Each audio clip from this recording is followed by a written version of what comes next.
Lesson 23 is primarily solving log equations, so now we have to look at this one. We have the same base, so we're going to condense this, which means if it's a plus, we multiply the arguments. There's no log over here, so we're just going to rewrite it as an exponential form, and then the rest is algebra, where we expand, we isolate the x, and we solve for x. Now I have to check, this is positive. So a positive plus 2 is just going to be a bigger positive, so this solution is okay. Now let's look at the natural log, again using the log properties. What I can do here is condense this down. If it's a minus here, that means the arguments are divided. Now these two are the same base, so the arguments are equal. We can cross multiply and solve for x. In this case, my x is negative.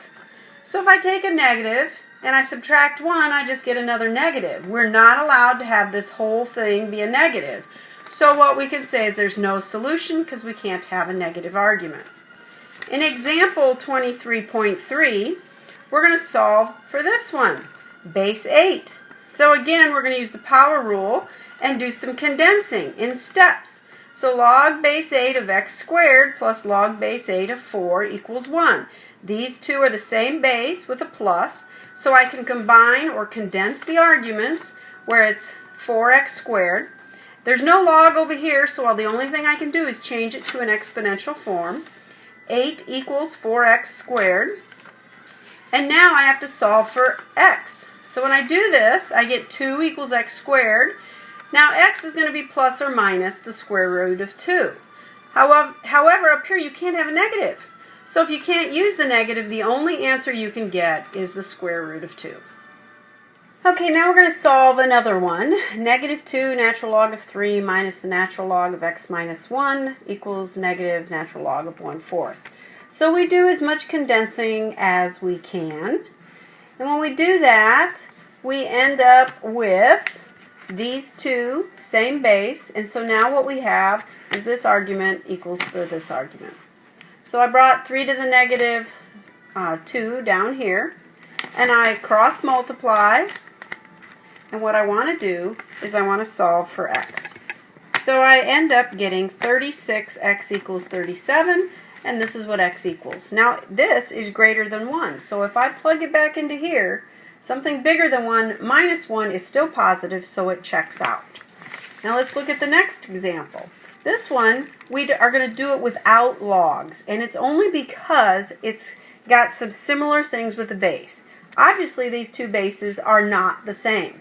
However, I can rewrite it as 2 to the third is 8, raised to the 3x plus 2, and 2 to the fourth is 16. Now I've got to simplify this exponent. So I multiplied 3 times 3x, 3 times 2. Now these same bases, so the exponents are equal. So I set them equal to each other. Solve for x, and I get a negative 2/9. Now I'm allowed to have a negative exponent. I'm just not allowed to have a negative argument in logs. So now let's look at this next one. Now if you think about it, there is no way that these two by any means are going to end up 2 to some power.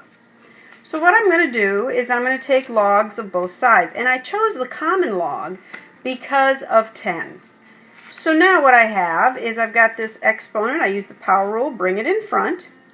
And now I can punch into my calculator what those values are. The log of 10 is 1. The log of 8 is 0.90309. 1 times this leaves me just negative 2x plus 2. I bring the 2 over, and I solve for x. In this case, x is positive, and I just rounded to 4 decimal places. That's usually pretty good. If you get less than that, you will tend to not be as accurate. All right, this one says solve for x. Now we're looking at e, so you're going to want to take the natural log because base e is what the natural log is. So now I take the natural log of both sides. I again put the power rule in front, punch into the calculator, solve for x. Now I happen to wait until I'm all the way done, and that way I don't have any rounding errors. And that happens to be what x is. Now the very last example of 23, again, these do not have the same base. There is no way I'm going to be able to get them the same base. Now I could do common logs, I could do log base 5. It's really up to you. In this case, we're just doing common logs. So what I did now is use the power rule in front.